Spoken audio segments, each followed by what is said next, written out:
Hi, everybody. Welcome back to Podcana episode 43. To this week, we are joined by our guest, rank 1 Pixelborn player, Moyen HS. Moyen, how's it been? I mean, they finally made a ladder. You were on the podcast. You're like, I don't like the ladder system because of this, this, and this. And Pavel was like, okay, hold my beer. And he came out with exactly the sort of system that you wanted. How's it been? I couldn't be more grateful. We finally have a system that's worth grinding. There's a few people that are like scared to queue when they're at the top or close to the top because they're like, oh no, if I lose to someone that's low rated, I lose 4 times the amount that I win if I win a round. But I think that's just normal, and that's the price you pay for getting to the top, and that's why it's difficult to be there. But I enjoy that type of grind a lot. I'm not scared to lose. Yeah. How hard has it been to be like a multi-day rank 1 now? Because I mean, you've held rank 1 at multiple different times in the life cycle, which is very small, right? We're talking about like a 4 or 5 day life cycle. But I mean, you had it at the beginning when people were the top was like 1300. Now you have it again when it's at like 1430, 50, something like that. How hard has it been? So this time it was kind of hard taking it back because it would have just been a few games, but then I ended up losing 2 best of 3s in a row, which meant I had to like win 8 to 10 best of 3s to get that back. So this time it's been really hard, but it's doable. Yeah, what's the brain of Moyen when you get into that situation where you lose like 2 best of 3s in a row and you go down like 40 points and you know it's like a multi-hour grind to get back? Do you get a little tilted, or are you pretty cool-headed? I mean, at some point I get tilted, but I think it's pretty hard to tilt me.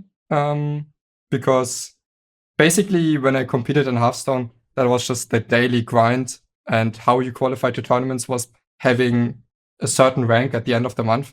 So it's what I did for a couple of years and with much higher stakes. So I don't really get tilted that easily. So what about decks? What decks have you been playing to achieve that rank 1? So at the start it was Sapphire Steel.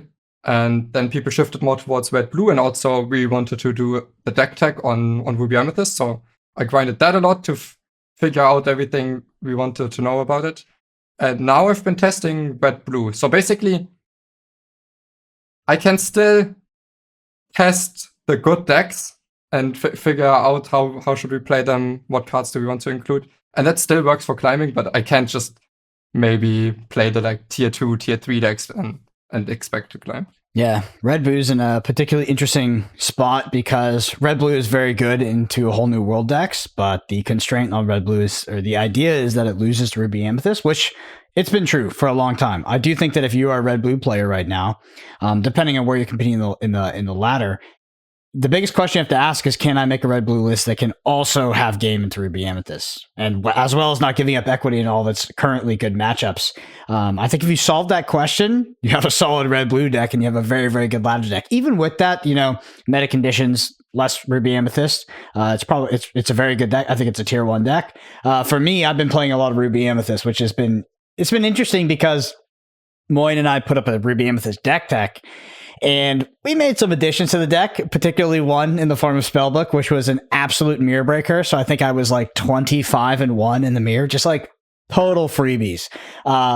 Fortunately, that's not the case anymore. The Ruby Amethyst list seemed to be having that additional piece. But I was also queuing into a lot of blue-red, and it is a good matchup. I did notice quite a disparity in terms of like the blue-red lists I was playing against. Like some lists were much better against Ruby Amethyst than others, but the ones that were good against it, I was surprised to even have close games. And I think that's a good spot for blue-red to be in, is that it can actually have a close game against Ruby Amethyst. How do you feel?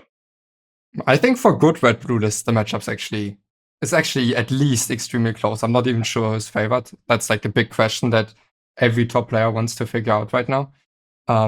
It's just that Ruby Amethyst moving from 0 spellbooks to at least 1, sometimes even 2 spellbooks is really good for this type of matchup.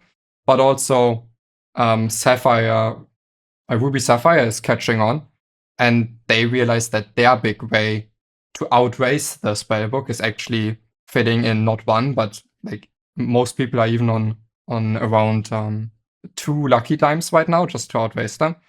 And so there's still lots of exploring to do, especially the Ruby Sapphire list.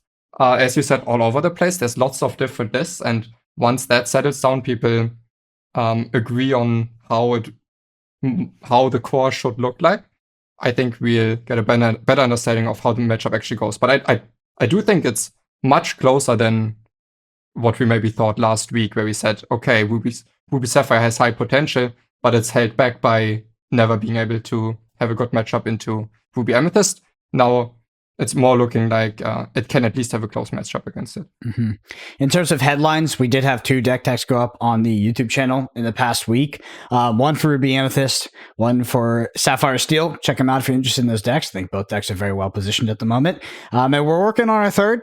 We were thinking about doing Green Steel, but I'm assuming at this point we're just going to land on Ruby Sapphire because it's in a particularly interesting spot in the metagame right now. I also think there will be a video going up soon after this where Moyen and I will do a Ruby Amethyst mirror breakdown. We had a really long match, Ruby Amethyst mirror, that really showed the facets of that mashup that we weren't able to put into the deck tech because it was simply too long. So I might be putting that up on the channel as well if you're interested in how to sort of win that mirror, how to get advantage on your opponent in the Ruby Amethyst mirror. And then, we'll just keep the deck techs rolling. Let us know in the comments what you would like to see, like what in combinations you would like to see, and we'll get it queued up. All right. Kawa, can you brief us on the updates for the store championship details with the Stitch promos, the playmat, the card, all that good stuff? Yes, sir, of course. So I'm pretty sure that applications have closed now for stores to apply for this. I'm pretty sure it was actually last weekend. But either way, store showdown or set championship, whatever you want to call it, it will take place between April 19th and April 28th. Stores are able to apply to host. They were able to apply to host, like I said, the previous weekend. So what do you guys get for winning this event? That's what everyone wants to know at the moment. So the winner will get 1 champion into the Inklands playmat. So that's the alternate art Rockstar Stitch playmat that will actually say champion on the top right. If you come second, you'll get a runner-up playmat, which will basically just be the full art without the champion on it. And then the top 4, I believe, get the Rockstar Stitch promo. So it's actually something that I was discussing with Brendan earlier. It's interesting to see, how valuable are these cards going to be moving forward, because they're quite different from just the usual OP promos that we've seen from set 1 and set 2. But top 4 players getting it will mean it will be at least quite more accessible than if it was just the top player getting it. But yeah, they've come out with a whole info sheet of everything that the players get. Yeah. But go ahead. Oh, I was just saying, I think that our discussion was more around over or under $100 on the promo. I think I'll gamble over 100, especially after the sort of circuit closes, a 2-week circuit. After that closes, I do think they might get up to above 100. I do think it's very worth the play for them if you can get into the events. I mean, I haven't tried yet. I haven't started calling stores yet, but historically, with other card games, especially with the first sort of regional circuit like this, these local events that you get these promos at, you might have to hustle a bit to get in. So we'll see. I'm going to try to get into a few. I'll try to grind these. I have a local friend that I play with that will probably go to a bunch of them. It's only 2 weeks, so it's not that bad. And yeah, it's super fun. It's super fun to do. So I'm excited. I'm excited to play in person again. I'm excited to have a reason to play in person, because right now, I'm going to try to commit to doing 1 local event a week, but ultimately it's just kind of not worth it, because the fidelity of the Pixelborn ladder and just the ability to get good games on Pixelborn is so high. It's hard to justify driving, X amount of time out to this locals, going through the amount of time it takes for those rounds to sort of be run, complete, and etc. It's a big commitment. So unless you're going there to get the cathartic feeling of playing with your physical cards, Pixelborn just kind of is a better alternative at the moment until we get some tournaments. So I'm excited to compete in person. Moyen, do you think you're gonna get out to any of these by chance? Are you gonna be able to scoop up any of these promos? Do you have cards, Moyen? I don't have cards. I have 2 starter decks and 2 Gamescom promo goofies. So if I can order and all the cards for an entire deck that I want to be playing in time and get into a tournament, I think I'll also play. Yeah. Also, 2 weeks ago, I got second at one of the BST's tournaments. And this weekend, there's another one coming up. So I'm looking forward to test more and see what I want to bring to that tournament. I think that's going to be really good for sure. A lot of people are excited about that. Again, shout out to Tia for hosting these like bi-weekly events. It's really, really helpful to all of us as a player base to be able to showcase decks, continue to evolve the meta, and to just put on great tournaments that are hosted digitally. Because like Brandon was saying, there's already Pixelborn is such a great resource to use for just practicing in events and stuff like that. And until these proper official in-person events really kick off, which I do believe is going to be starting in May for the proper OP events, Pixelborn it's just the way to go. And it's really, really great to at least have one true leader kind of pushing the tournament scene forward for Pixelborn for sure.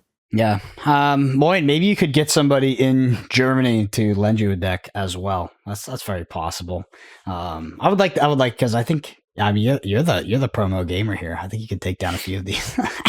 I'm excited. There's actually, there's one other thing I want to mention here just about this event. So there are requirements in order for this event. So the championship requires 8 players to be present. So that's a minimum of 8 players, which should be fine. I think 8 players for the smaller stores, I think you'll easily fill it if you're putting up a promo like this for the line. Like you said, Brandon, there might be some stores that I don't know, they actually might have to put a cap on it if there's so much interest, right? They will put a cap on it. So the thing you want to avoid, which happens, believe it or not, is that stores will strategically cap and not let outsiders in. So basically, usually a store has a local scene of players that are patrons to that store, and they curate the local tournaments happening week to week.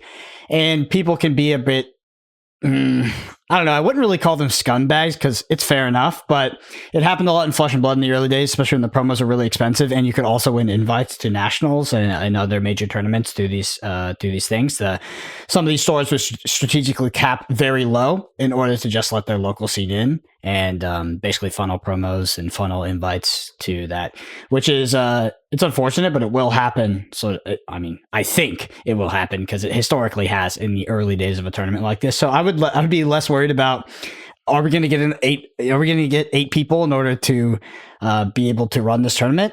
I would be more worried about actually getting into the events, because some stores are going to be incentivized to strategically cap low. It sounds like it sounds really nasty, I know, but if you think about it from the other perspective, if you're a local player, you support this game store every week, and you and your friends play there, and then there's finally this store championship where everybody can get promos and finally get a reasonable reward for playing the game. And then you have these non-local spikes come in that drive in and steal all the promos, right? I mean, they earn them because they beat you. It will happen. It will 100% happen. I don't think there's any validity in that argument, but that is generally how they think about it, from what I understand, is that, people coming in from out of town that don't support the store, that don't play locally, coming and spiking the events and snagging all the promos and all the playmats, that tends to, it has a history of pissing some people off. I'll say that. So they can definitely collude with their store to prevent that. Here's an interesting question. And of course, I imagine this comes down to the store, because looking from the kind of description here, there's no real requirement from Ravensburger, but I would imagine that the pay-in for these events is going to be much higher than locals, right? Maybe not much higher than locals, but definitely higher. Yeah, so hopefully they put a maximum on it. This is another issue that happens. The stores can figure out that these promos are worth something, and they can charge an exorbitant amount to enter. Usually the way this works is that Ravensburger, or the publisher in this position, puts up these promos. So it's advertised that if you go to play in this tournament, you get the playmat, you get the promo. But usually they tell the stores to add additional pricing as well. Yes, because that has been described on this sheet as well, yeah. It's a suggestion. Some stores will not do that. So you'll actually get a sort of a varying quality from store to store. You might go to a store and it will give you 2 packs per win, a box for getting top 8 or something like that. All this kind of stuff. All the stuff where they're putting up their own resources to incentivize players to come play. And then you'll go to stores that are all right, we're charging the same amount as that other store that's maybe putting out multi cases of prize support. And Yeah, we don't have a working bathroom, and you don't get anything. You just get the promos.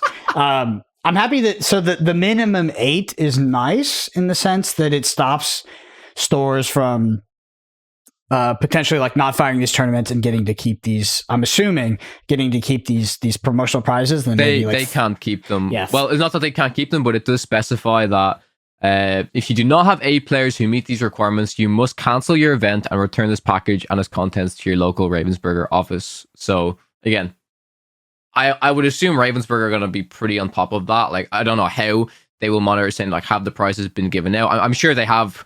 I'm sure they have their means, because if some of these are kept and then there's no events that are run, then it will happen. Then it's not going to work with the store again, right? So it will happen, but those stores usually don't stay around too long in a game's life cycle, and if they get caught, they will get banned. So, but it will happen. It happens every single time. These stores will just like flip it, but whatever. All right, let's head to our spilled ink section, which is our listener question section. We have a ton of questions because I aggregated questions from the Ruby Amethyst deck tech, Sapphire Steel deck tech, and the podcast of last week. So the first ones are going to be from the Ruby Amethyst deck tech. Next ones will be from Sapphire Steel deck tech, and then ultimately the podcast. Nice. All right. Yep. Do you want to hand it over to me? Yes, sir. Okay, I got this. So first comment is from Absolute Flips. Is the Ruby Amethyst mirror really skill intensive, or is it more about who wins the die roll, doesn't miss an ink, and plays/bounces rabbit the most? I'll put this question to Moyen. My favorite comment of the whole week. By the way, let me just remind you, Moyen, before you answer this. The name of the person that wrote this comment, Absolute Flips. To be fair, I don't think they're entirely wrong, right? I think playing lots of rabbits, not missing your ink, all of that matters. But I don't think that takes away from how skill intensive the mirror is. I think there's still an incredible amount of... I think basically the inking decisions, I think they're much more relevant than in a lot of other decks in this particular matchup. And there's a few different... over the entire game, there will be lots of different angles on how you can approach it and how aggressive you can afford to take it. So I think what they're saying is not wrong, but the mirror is still extremely skill intensive. I think that this is actually kind of insane. Like, it's like delusional because I think that you can point to a single axis of variance and say, is it all up to the die roll? Or you could say, is it all up to not missing an ink? Or you could say, is it all up to bouncing rabbit? But if you're like, all of these different axes of variance like that can occur in a single match, if we aggregate them all and then we figure out who wins them, like is it now a flip? It's like, no, that's literally just a card game. Like what? Like it's not a flip at that point. You can't point to like all these different points of interaction in the game. Say if none of these go your way, is it just a flip? It's like, no. What? Yeah, I mean, in regards to skill intensive, I think you're right. But it was just funny that they're like, okay, if this, and this doesn't go right, is it actually skill intensive? It's like, no, you might lose a game if you don't win every single one of those. But yeah, it's just, I read this and it smelled of copium in the morning. I'll say that.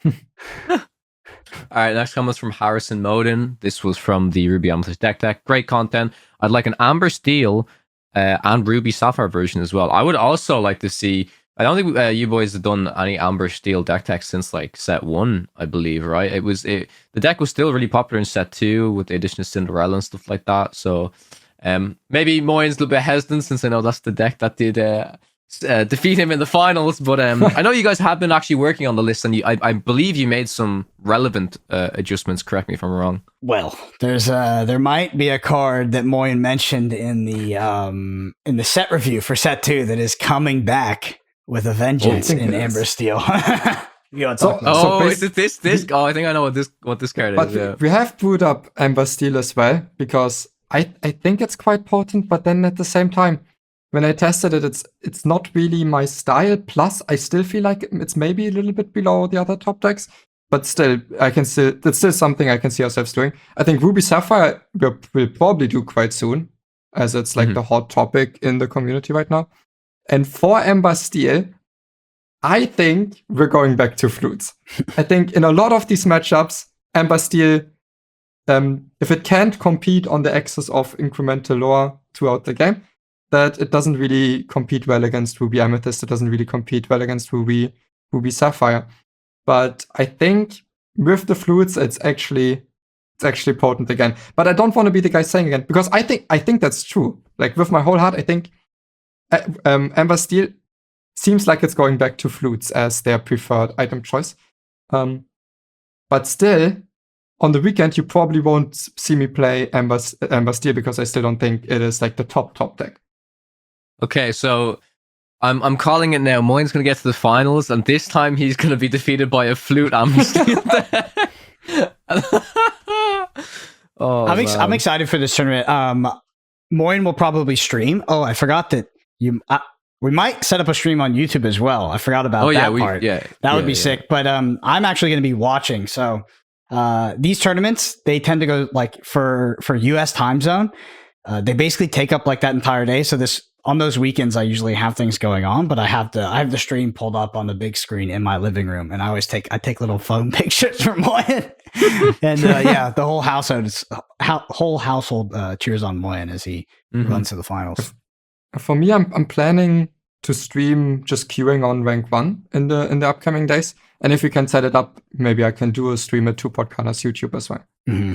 Yeah, I want to ask you though, in regards to streaming at rank 1. So one thing that I think is a big streamer fallacy is like getting stream sniped. Like I do think it happens, but some streamers are a bit more sensitive to it than others. And when you're at a tournament, especially, and you're playing like well-known players late into the round, that's one thing. How do you feel about streaming and being rank 1 on a ladder? I feel like there's a lot less accountability, and the reward is pretty high as well. Does that worry you at all, being rank 1 on the hardcore ladder and streaming? No, even when it was qualifying in Hearthstone for like very, very high stakes tournament, people only put on delay for like the last few days where it actually like really mattered. But for us now, it's just what does rank 1 mean? Rank 1 means we can shout it on the podcast, but like there's no monetary value on it. Yeah. So I think on ladder I will never stream with delay as long as there's no prizes involved. Even the tournament 2 weeks ago, the entire Swiss I streamed without delay, and then I guess after making Top Cut, I was like, okay, maybe let's put on a few minutes, but it's something as a streamer you really want to avoid doing if you can. I found it funny when I was doing the deck tech for the Sapphire Steel one, you were just saying, even with 2 minutes delay, people can still know what's in my hand, which is so funny, because it is true, but I tend to agree. I mean, I've had this conversation many times through other games, and as these boys know, I've done events and stuff like that, and delay is really important when it comes to these high stake tournaments and stuff like that, because there is so much prize money and stuff like that involved. From an event management perception and casting perception, like your whole focus is on the game. It's when there's these high stakes tournaments on, you're not really focused on chat and stuff like that. They are there to watch, and you are there to do your job. But I do think, I mean, I really favor that there is at least a broadcast or a showcase of this high level of skill in the game, if that makes sense. Like I'd rather put on the delay than not have someone show their gameplay, because I know, like you were saying, Brendan, there's a lot of people, high level players, that are quite sensitive to that stuff, that want to kind of keep their gameplay completely hidden, or they just want to focus. And some people may find a little bit more pressure if they're streaming and stuff like that, compared to when they're literally sitting and playing by themselves. But from an event standpoint, a broadcast standpoint, an advertising standpoint for tournaments, in my opinion, I really advocate as much as possible for competitive players to try and show their gameplay, try and show off, because it helps grow them as players. Like people will watch some of the best players in the game, be able to learn from them. Just take the necessary precautions, put on whatever delay you deem necessary. But I always encourage people to try and stream, if they're really good at the game, rather than kind of keep it hidden. Obviously, within respect, if there's like hundreds and thousands of dollars on the line, then you do you. But I see it to be always nearly beneficial to just help with like the growth of the game, growth of the community, get more people interested in the meta, try to keep it evolving and stuff like that. I don't know how you guys feel about it, but that's definitely I think it's the right approach. I think for me, I take a super hard line with people cheating against me in low stakes environments, whether it's stream sniping or cheating in paper TCGs. I don't care at all, because if my opponent needs to cheat against me when I'm in a low stakes or zero stakes environment, they need that win more than me. And that is a concerning place to be in life if you're cheating in a 0 to low stakes environment in a card game. You have a lot of other things wrong with you, and I ultimately don't care because I'll move on to the next match. My life will move on. But there's something seriously wrong if you're doing stuff like that. If you're stream sniping for no reason, you're cheating in a paper card game for no reason. I think if you look at it holistically and you try to zoom out a bit, they've got more problems going on than you do. Let them cheat. Whatever. They need the win more than I do. They can cheat if they want. For sure. All right, next comment's from Zizzle. It says, I've been playing this list, which is the Ruby Amethyst list, on ladder, and I'm seeing a ton of hyper aggro. What adjustments would you make to combat a lower to the ground metagame, or do you like this list into that type of matchup? Thanks for the video. I would assume, Moyen, you haven't run into that much hyper aggro, because I assume that the meta up there is, like you said, very much steel, red, blue. Like I can't imagine there's anyone within like the top. I don't know, maybe there is, but I can't imagine there's too many people in like the top 20 maining hyper aggro at the moment, you know? Yeah, there's usually none, but I think Ruby Amethyst is inherently just fine against that type of deck. If you want to tech more towards it, you can go up to maybe, because I think we're playing 2 Pinocchio on that list, you can go up to 3, maybe even 4. And then if you would be really concerned, you could tweak your list in a way that you play Tiefin Ambitions, and then you play maybe 1-3s as your 1-drop and play a few Tiefin Ambitions. But I think just the benefit of how much better you get against aggro isn't high enough in comparison to how much worse your deck gets in the other matchups, which is why I currently don't really like to include Tiefin Ambitions in the list. Yeah, 100% agree with you. So this comment is from multiple people about the Ruby Amethyst deck tech. Is there a decent replacement for Maleficent? Which I found interesting originally when I was editing the video, because this is a card that wasn't really included in the previous versions of set 2, but I think it's because it did feel a little unnecessary. You kind of were controlling the game before you even really got to that 9 ink stage, and you just had better things to do with the Ursulas, or if you want to include any Elsas. Whereas this list now doesn't have the Ursulas or the Elsas, but it does have the high-end Maleficent. Do you want to talk about a little bit why that card is included in this version of set 3 and maybe not so much in the set 2 lists? I mean, I'll leave that one for more, and I'll just say, and I think I responded to one or two of these comments with like top end Maleficent. I actually think that in terms of a playable replacement, I'm not saying that these replacements are better, but I think there's like so many replacements you can make for Maleficent, to be honest. Like you could tech for a lower curve for hyper aggro if that's your respective metagame. I think you could add in 1 to 2 books if you don't have them already. But if like you want like a 1-for-1 replacement with Maleficent, like if you're not playing 4 Madame Medusas, I think you could play an additional. I think that the other Lady Tremaine, the 3/4 that edicts something, is totally fine. I don't think it's ideal, but I think that the margin that you're losing by not playing that card is actually not insane. Like it's super reasonable to cut Maleficent. But like on our Sapphire Steel list, which we'll get to, a lot of people were saying like, is there a replacement for Beast?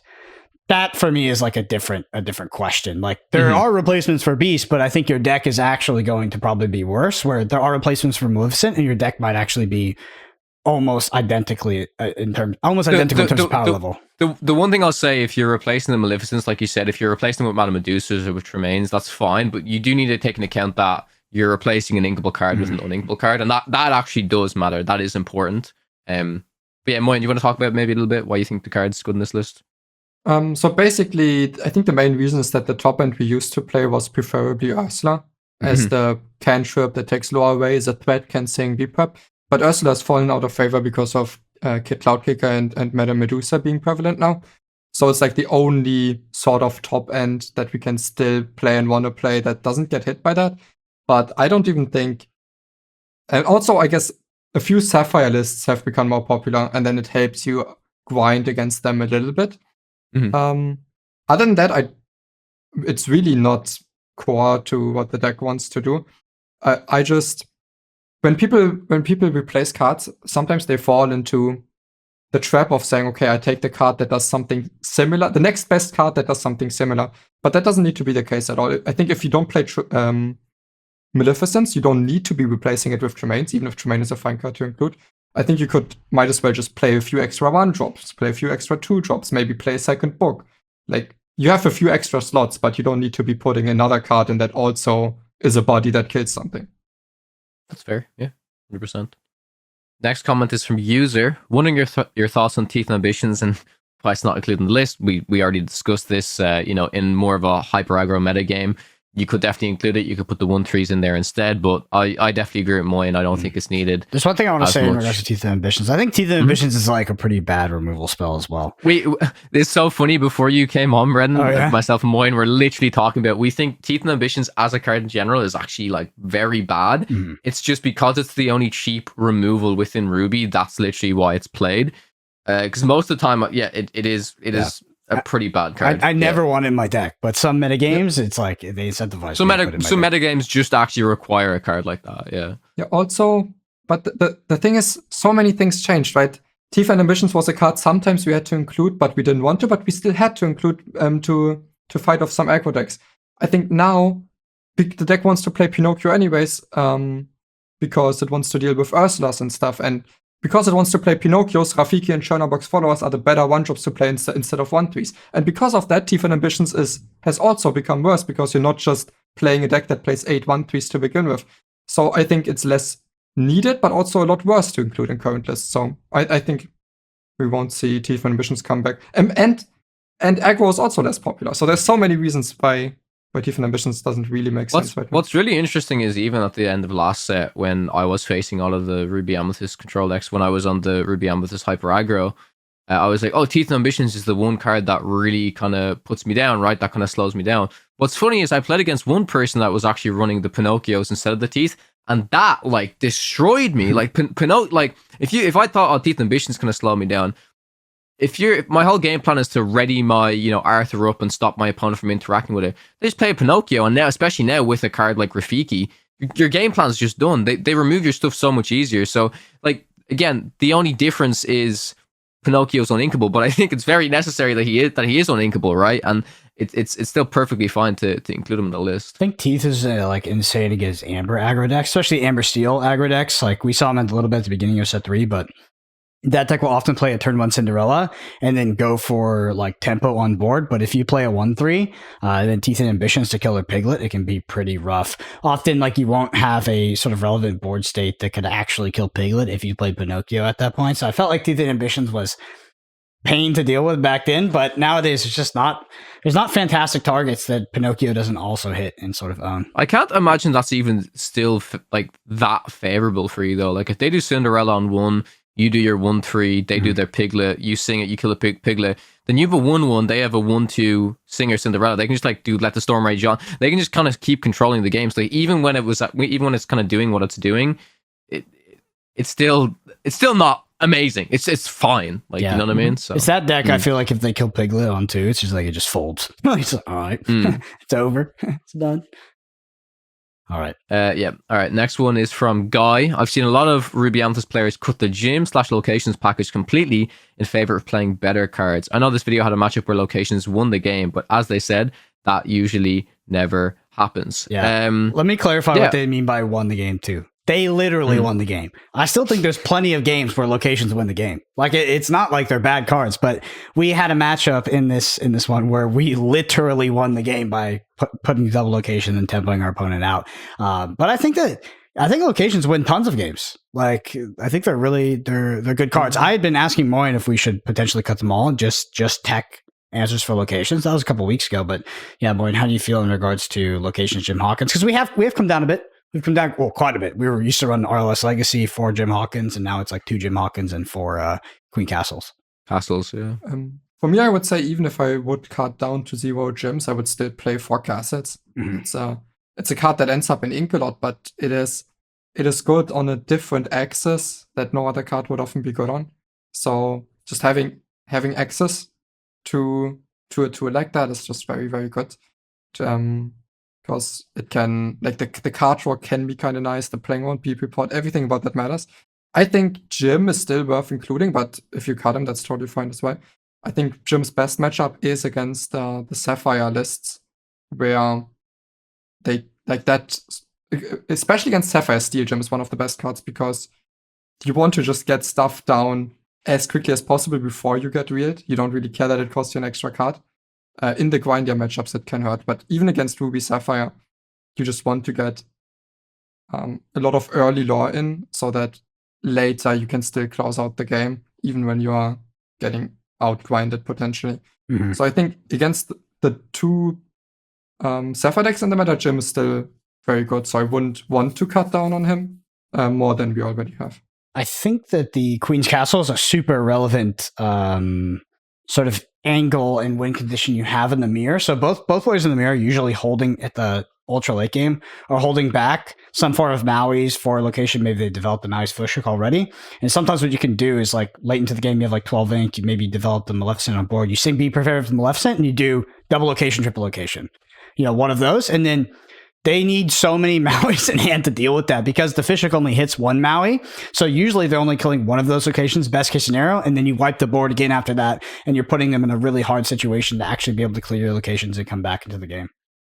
It's also locations are those type of cards that you need to identify the spots where it's good and where it's bad. Like, it's extremely important.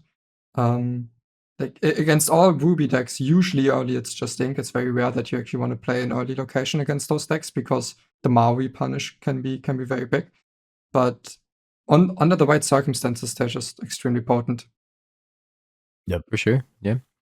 Next one's from Zozzle. Great video, and I love the deck. I'd be interested to hear your thoughts on Heart of Tefiti Sapphire ramp item. Clearly not as effective as Quill on 3, but is it still a viable item? Could it go into this deck? I'd love to hear your thoughts. Before I even ask you guys, I'm going to just instantly say my opinion. I don't think so at all. I've seen some people try to play this card, and I think it. I personally think it's a worse Quill in every way. The biggest difference, obviously, is inking the top card of your deck rather than getting rid of the resources in your hand. But let me know what you guys think, because in a ramp deck, you do have often more resources than your opponent, so maybe you can afford to be tapping 2 every time and just inking even more ink and even more ink. But I think personally the Quill is effective enough. But love to hear your thoughts. I just want to clarify that we've moved on to the Sapphire Steel questions with Yes, this one. correct. So this is in regards to Sapphire Steel. Go ahead, Moyen. So in Sapphire Steel, that item doesn't make any sense because that item big ups. So it's slower ramp than all the other ramp options, but the item's upside is that it doesn't cost you hand size, which Sapphire Steel doesn't care about that much because it just wants to use up all the cards in hand as quickly as efficiently as possible and then wheel. Which is why Heart of Tefiti would never make my Sapphire Steel deck. That being said, a lot of people have tried it in Ruby Sapphire because Ruby Sapphire still wants to ramp, but it doesn't have this wheel option, so it wants to ramp and then also have cards left to actually play. So in that deck, people have tested a lot. I think Savage likes it quite a bit. I think a lot of people like it in Ruby Sapphire. I've now played a ton of Ruby Sapphire as well, and I've actually disliked the Heart of Tefiti as I still think that them being too slow matters enough, and I can get to enough ink that I need for my games without the Heart of Tefiti. Like, often when I did have the Heart of Tefiti, it was at some point you get to this point where you can pay this 2 extra every turn, and then you get to like an absurd amount of ink over the course of the game. But I just found that to not be relevant enough. So I've also cut down on Heart of Tefiti in Ruby Sapphire, but if it has a place, that is the deck for it. You're also not choosing what cards you want to ink, which is maybe impactful with the Heart of Tefiti, right? You're literally just like getting rid of the top card of your deck each time. I know we had this conversation a few podcasts ago about the whole Mickey Mouse. How relevant is it? But I mean, when it's one card, it's not that relevant, right? When it's multiple cards, the more you do it. I mean, Brendan's smirking over here. What Yeah, what are you okay. gonna say He's about this? Kala's going back to his old ways. No, it doesn't matter which cards they are, but Yeah. what does matter is like if there are some steel decks in the meta, and if you don't close out the game enough, let's say you inked 6-7 cards from your deck, maybe it's easier for you to get into the position where they can just play a few wheels and you're out of cards in deck. I think that matters. Yeah. Mhm. Whenever it says top of deck and you don't know it, it's the same thing as saying bottom of deck if you don't know it. It's like it's the same card basically. So it's just something Sure. to keep in mind. Yeah, for sure. Okay. Next one is from RLA. What do you take out of this list for Hades in regards to dealing with Steel Cindy? I think you guys mentioned this already within the deck tech. I think Moyen said you can just take out like the 4th Gaston. Well, like Zeus. actually, I was playing a Nothing to Hide. If you're not that afraid of Ruby Amethyst, you could take that out. Those are the few slots, because most of the list is kind of core to the deck, but those are the few slots that you could consider. West Wizard says, if you had to cut out Beast Tragic Hero, what would be a good alternative? I know Brennan's going to say nothing. No, he's not going to say nothing. There's alternatives. There's alternatives. I think that the power differential that you get from cutting like the Maleficents, which are not core to the deck, versus cutting something like the Beast, which I think is a bit more core to the deck, not insanely core, but I just think that the difference is significant. Like Beast is actually an important card in that deck. Nevertheless, I'll pass over to Moyen for like what potential cuts you could make, because I actually don't know the correct answer, if there's a correct answer. Yes, so again, this kind of comes back to like replacing cards. It doesn't need to do the same thing. What you're cutting out of the deck is a nice 5-drop to ramp into. But even without the sad beast, you still have 4 Gaston, 4 Tinkerbell, 4 Cogsworth to ramp into that can all sing songs. So even there, you don't need to necessarily add a 5 or a 6-drop. So at the end of the day, you would just be adding a few of the cards that we mentioned. Like, okay, now you have a little bit space to run extra copies of Rise of the Titans, Gaston, Zeus, for example. Hades, if you want. Yeah, the Hades. Or if you want Let It Go as inkable removal. Just have extra slots for those. I wouldn't replace it like, okay, we need a new 5 or 6 drop. Next one's from D. Lacer. Question: where do you all recommend going on the internet to brew and jam competitive practice games? Pixelborn ladder is okay for learning the meta, but not being able to practice specific matchups as needed or get deck feedback is tough. Lorcana subreddit and official Discord both seem completely focused on the casual experience, struggling to find a place to get feedback on deck lists as I try to gear up and get practiced for organized play coming soon. Really want a shot at the winning that Rockstar Stitch. Here's what I'll say. Let us know what you're and that sounds a bit vain maybe, but like it is tough. It's something we talked about before about having like certain practice groups. Like we are very fortunate that, if Moyen wants to practice for a big tournament, he has myself and Brendan to lean on, right? We can play matchups and we can test stuff, and it's nice to have a team to try and kind of practice with. So I would say reach out to other like-minded people to try and, if, say, for example, this like TS tournament's coming up on the weekend, reach out to some people if they're going to be competing as well, try and run some games with them. Like, I think that's something that you could potentially do. Yeah, for sure. We're going to make a Discord focused on competitive content behind the podcast. The only thing it's being delayed by is that we're also probably going to set up a fully automated draft system so that you can draft on demand if you want to. Just try to explore that format a bit. Due to that, there's a bit of architecture that goes into that. It's not super simple, but it's also not super complex because we're kind of copy and pasting a system that exists in another card game. Nevertheless, like we need help with it, so we're working on that, and that's going to be tied into the ultimately what will be the Podcana Discord. So we're working on that at the moment, and yeah, the Discord itself will be focused on competitive gameplay, competitive content. So hopefully, once that's done, there will be many like-minded individuals in there that you can run gauntlets against. Because I do think that's really important. I really do. I think that if you're preparing for a tournament, if you're queuing in high ladder, like it is relevant, but sometimes you do just need like that, like games just against blue-red because you're trying to tune your list for an expected metagame or something like that. Definitely. Next comment says, I think you could change up the turn 1 dilemma by adding some if you're behind cards, maybe a Sapphire. When Inkable's 0 cost 0/1 when you play it. If your opponent has more... Okay, sorry. So this, to clarify, I think that... Yeah, so this comment is talking about the whole thing about going first or going second, right? So this person says you could have a 0 cost 0/1. This is when you play it. If your opponent has more ink than you, ramp from the top of the deck. So basically burn a card from top of your deck, put it into the inkwell. Something like that could make you want to go second. Would it break the game? So... let's break this down, Moyen. If you're going second, would something like this be beneficial? So if I'm reading this correctly, it's a card that basically has Mickey Mouse's text, except there's an if that says if your opponent has more ink than you, which it's a bit of a weird thing to have on a card. But I mean, if you're going second, your opponent should always have more ink than you technically. Then you just kind of catch up by playing a 0 cost. And I assume this card quests for nothing as well. Like, how do you feel about this? Do you think it would be better in certain types of decks, not good in other types and other decks? Which is probably why maybe you would want to do it, right? Like, would you want to play this in just a normal ramp deck? rather than any other type of deck?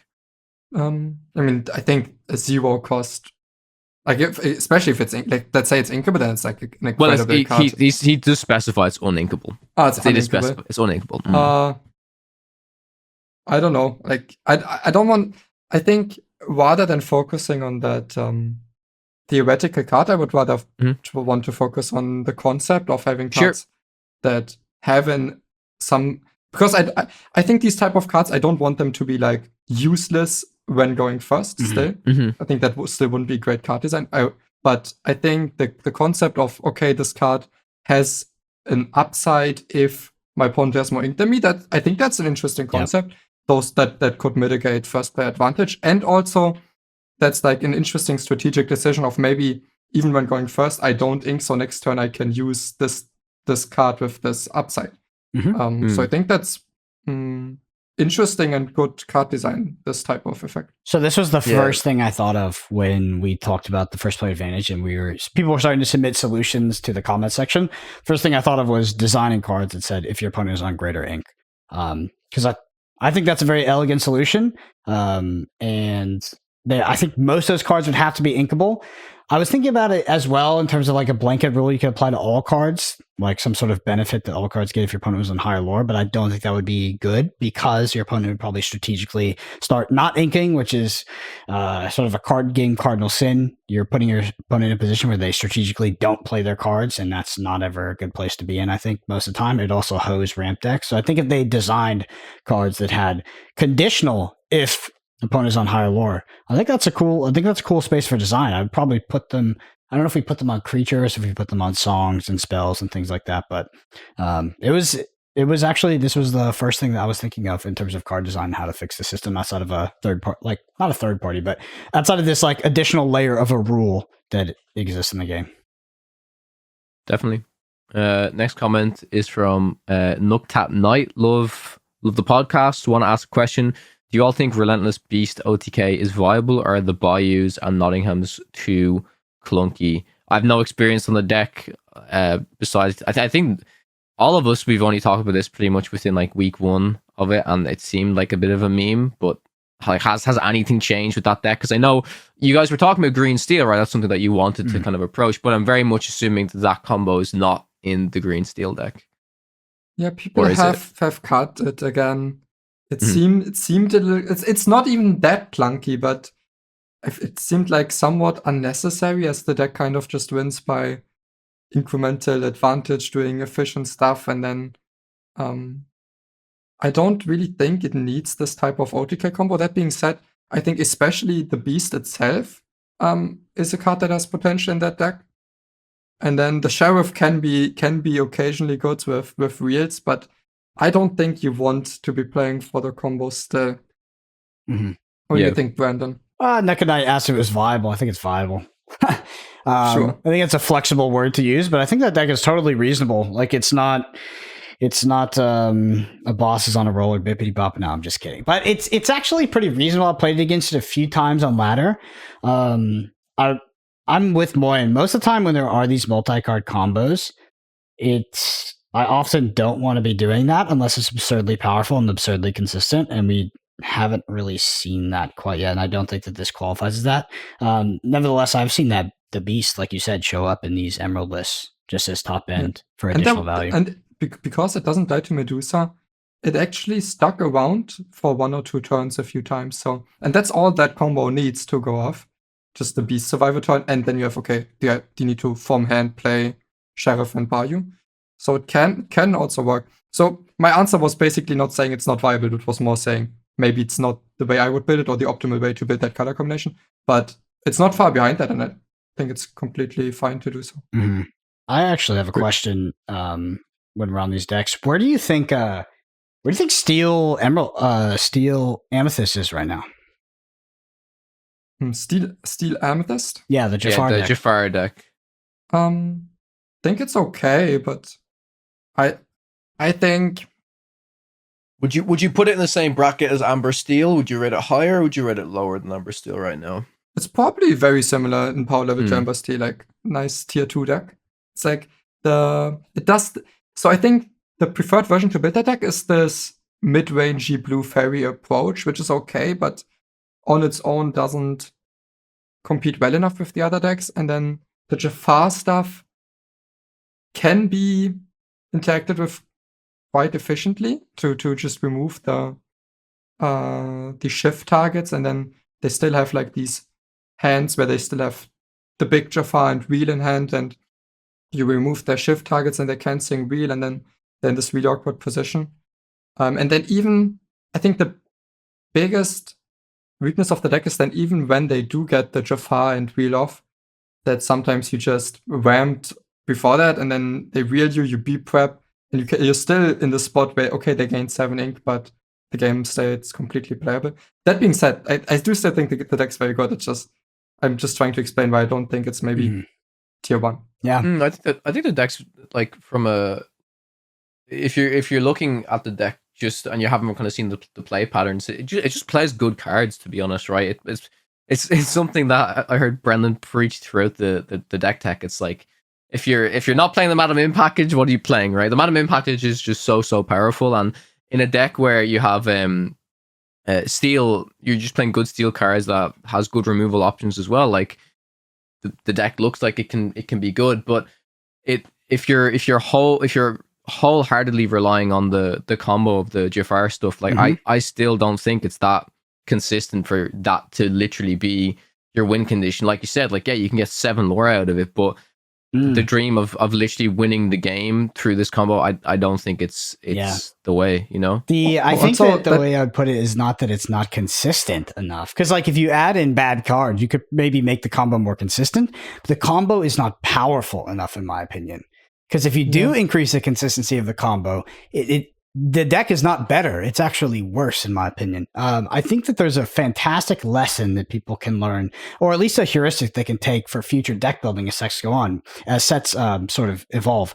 And that's that if you looked at the steel purple deck or the Jafar deck in week 0, the original deck was all in on the combo, was playing bosses on a roll. People were saying bosses on a roll is like one of the best cards. And like we know from a card game fundamental perspective, that card is not powerful. But if the combo is powerful enough, then that card is good.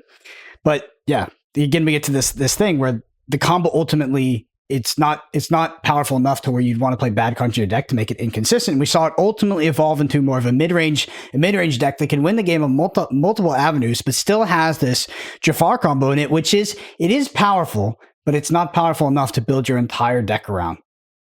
Also, it's kind of ironic that you mentioned the Madam Mim package, because like that deck right now, it doesn't play the Madam Mim package, although it's wait, does it not? Okay, well I haven't seen the list then, because I assumed it did. Yeah. So the way that deck plays right now is just it doesn't play the Mim package because it's a deck that wants to reel rather quickly.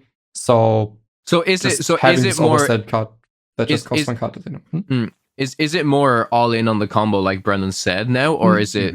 No, it's just the way it plays is like it wants to play Robin Hood on 1, Blue Fairy on 2, Shift Robin Hood on 3, and maybe already wheel. But also, if they don't have it, they play the Floodborn 4-cost Jafar that also draws them a card, and then they play the Sad Beast as a Floodborn, Tinkerbells, and all that while having the Blue Fairy on board. And then sometimes in these curves, they also shift into the big Jafar and wheel. So that's how the deck's currently playing.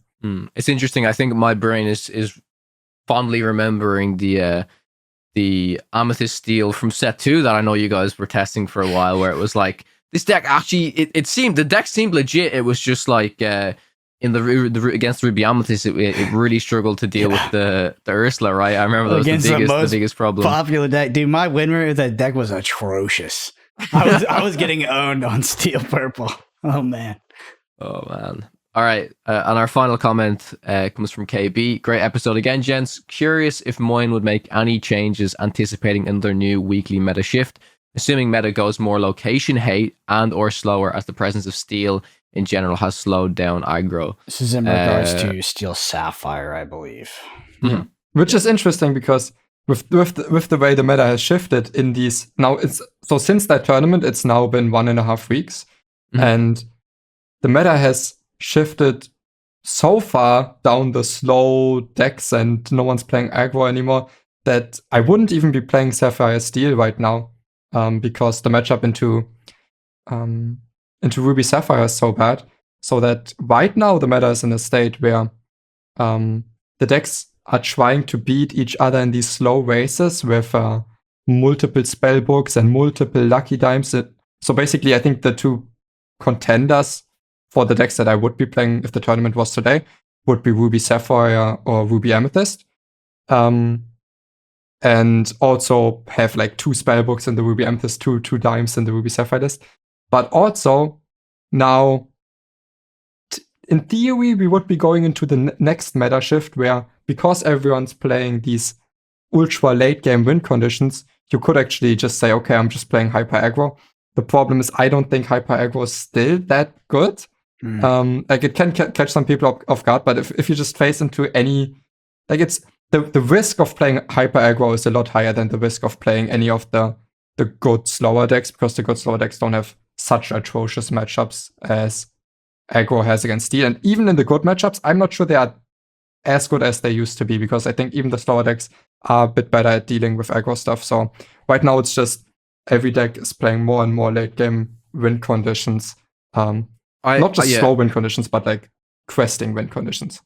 I actually think that hyper aggro right now is only really good against Sapphire Ruby. I think against Ruby Amethyst, it has the tools that can capably handle it. It's not an easy matchup by any means, but it has the tools that it can be able to manage the matchup. And then against Sapphire Steel, it's an interesting one. Like, I played against a lot of Sapphire Steel when I was on the aggro list, and again, it's doable, but when you're just against Steel in general, it's going to be hard to win. I just want to kind of say one extra point about the Sapphire Steel list, since you're kind of, I know you're kind of moving away from it, Moyen, and going for like more Ruby Amethyst or Sapphire Ruby. If you were to go back to Sapphire Steel now and seeing what these decks are running, do you think you would actually take in maybe some cards like Benja, since you mentioned books, you mentioned Maui's fish hooks, you mentioned Lucky Dimes? Like, I think if people wanted to still try that list, I think that's a tech card that could definitely be utilized to help out in the matchup for sure. So I think if you still want to play Sapphire Steel, first of all, you go to 4 Rise of the Titans, no questions asked, because all the slow decks, they're still playing at least 4 locations, and hitting spellbooks and dimes. Dimes is insanely good, but even hitting spellbooks completely fine. And then after that, you ask yourself, okay, maybe I even include like 1 or 2 maybe one or 2 benches. Yeah, sure. Yeah. In regards to, like, I know some people might be coming from last week, and especially if you play at a local scene or you play in person, you've got your Sapphire Steel deck and you're like, what the hell? My Sapphire Steel deck was tier 1 last week and now it's tier 2, which is in card gamer speak, that's unplayable. Your local meta probably will not adapt and be indicative of the same thing as Pixelborn. So like a lot of these powerful decks that, okay, when you queue up in top 100 Grandmaster and you play only Ruby Amethyst and only Ruby Sapphire for a bit, maybe it's not the greatest, but ultimately in like a local meta, you'd be totally fine. And the way that Lorcana works, or at least the way it's worked in set 1, set 2, and set 3, there's tons and tons of viable good decks. It's just that if you want that extra 5% edge or so, like, you're gonna have to adapt to the metagame. That's what you see at like top end Pixelborn, is like the sort of tier 1 ink combinations are kind of in flux constantly. They're all just sort of trying to get an edge up on each other as the representation of decks in the metagame changes. So basically, just according to what you expect on your local meta, you could say, if you're not expecting people to be on red-blue, you just play Sapphire Steel. If you don't expect people to be on aggro at all, you just go to red-blue. And then I think Ruby Amethyst is still the one that's like, no matter what you're expecting, you'll be fine. So it's so consistent against so many decks. Yeah. It does so well. So as we lead into the main topic here, we were discussing, the Steel Sapphire list, the Ruby Amethyst list, both of which they'll be linked in the description, of course. We did the deck text, feel free to check them out. But I do want to dive into your latest cook, Moyen, if you will, for this Ruby Sapphire deck. And there's already some cards that I can see. We would usually, listen, I'm going to read out some of the cards for the audio listeners, the rest of which, feel free to go to the YouTube, find the list for yourselves. But there are some cards that are included in here that I think weren't really included in previous versions. So the first thing I want to start with is the 2-cost Queen of Hearts that has Rush. I assume this is just used to deal with early game threats. It's kind of a new tool that I think was seen in some previous iterations of the deck in set 2, but maybe not as many as I mean, it wasn't in your previous list, right? So Queen of Hearts is interesting because it's like basically you play it because the 1 and 2 drop slot is in terms of characters, it's really weak in these 2 colors. And this 2 drop allows you to hold it in hand. Then on the occasion where your opponent gives you a good trade, you play it and immediately punish them. And when they play around it or when they don't play into it or it's just not a good situation for the Queen of Hearts, then you just don't use that resource and you just still have it as ink. So it's like some non-committal early game, which is I think why it makes sense in the deck. Mm-hmm. For sure. The other Ruby cards we have in here, Maui's Fishhook makes sense for dealing with locations. Maui, of course, 3 mana Medusa, 4 Be Prepared. Scar makes a reappearance, which I believe this card again is just super good for dealing with both characters and locations, right? You hit a character, you kill it, then you can hit a location possibly. I'm assuming that's the reason it's played. Yeah, I think it's always been a good card, and in this deck, on top of that, it also has the synergy with Pawpsicles, and it's gotten a little bit better because you can like trade into something, and then also at the end of it, deal 6 damage to a location, for example. Mm-hmm. Sure. We have the 4 Maleficent Dragons, and then moving over to the Sapphire side, we have kind of this standard Sapphire package. So we have the 4 Develop Your Brain, 4 Pawpsicle, 1 Jump Ahead makes a reappearance in this list, but I think 1 Jump Ahead specifically in the Ruby Sapphire list has always been good because you have the play line of doing turn 1 Pawpsicle, turn 2 1 Jump Ahead, turn 3 Hiram. I think that's always been like a pretty powerful opening play line. We have the Fishbone Quill, the new 4-cost Gramma Tala, which actually, can you remind me exactly what this card does, Moyen? I believe it's a 3/3, right? It's a 4-cost 3/3 quest for 1, and then when you play it, look at the top 2 cards. One of them goes into your hand, the other one goes to the bottom. Yeah. So that card is experimental at the moment. I think it might leave this deck at some point. Another card that I'm experimenting with is the Shield of Valor item, because it helps dealing with locations, and it's a cheap item that also helps you with your Tamatoa and Flaversham. Yeah, Shield of Virtue. Yeah. Gotcha. Shield of Virtue. And then 1 Jump Ahead in this deck, I think it makes a lot more sense than in the Sapphire Steel deck. The Sapphire Steel deck doesn't, because the Sapphire Steel deck could also play Pawpsicle 1 Jump Ahead into Flaversham, because that's just Sapphire. But in this deck, it's makes more sense because this deck doesn't have access to a great 2-drop that you always want to just jam like Mr. Smee.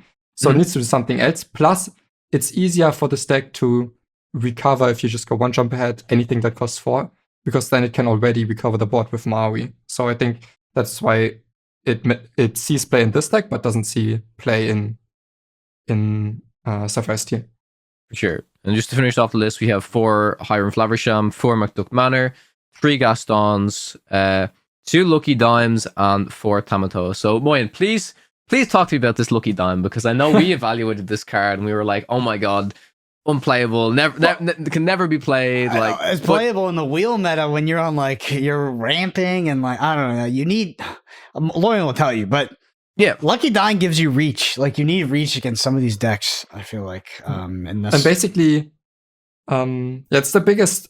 So this is the list that I played to rank 1 also, and Lucky Dime is extremely important so that you don't just get out raised by Ruby Amethyst. Just play, even if Ruby Amethyst plays 1 book, if you don't have access to the dime, which is why I'm playing 2, I started playing at 1, then that just outraces you. Even if you ramp and then at some point you win the board back and you can play for board, they also have removal tools. They can start playing Be Prepared and everything, and they also have goats and bounce, and then also the book on top of that. You need to be attacking them from a different axis, and also just gain the lore quicker than them. Plus, I was gonna say, are you telling me, this might not be what you're telling me, are you telling me that Lucky Dime is basically the Ruby Sapphire's Sorceress spellbook? It's just the more costly Sorceress spellbook. And that's kind of what I'm saying. That's how powerful spellbook is. If someone puts 1 spellbook in their deck, they can grind you. As like, it's just like and it's so funny, the metagame, how quickly it develops. It's like it's ridiculous. It's also like right now all of these items that gain lore, I think, are just coming back. I think books are coming back, flutes are coming back, Yeah. and Lucky Dime is just the extension of that. It's much more expensive, it's less efficient, but this deck can actually afford to do that, and it's the only way it can actually close out games before it inevitably loses to books and flutes. And that's also a reason why I'm testing more with like low-cost items like the shield, because while usually you don't get to quest that often with a Tamatoa, Tamatoa is the prime target for Lucky Dime. And you can often get 5+ lore on the turn you play Tamatoa if you already have the Lucky Dime down. Do you think you would consider ever replacing Lucky Dime with a card like Eye of the Fates, or do you think Dime is just does basically what Book does more consistently, whereas Eye of the Fates you always require that character? But I guess with both of these cards you actually require a character on board compared to a card like Spellbook, right? So like, as I would say as an alternative, right? If people are looking at this, and let's say they just don't have the Lucky Dime. Eye of the Fates, you got to quest the Lucky character though.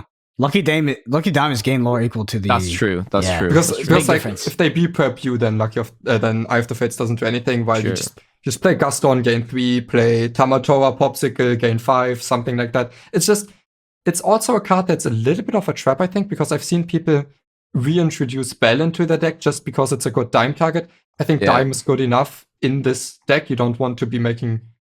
You don't want to include cards that you wouldn't already want to be including, just to make the Dime better. Also, I've seen some people play the 2-cost Simba actually as what does that card even do? What is that card? It's a Pinocchio. It's a 2-cost 1/1 quest for 3.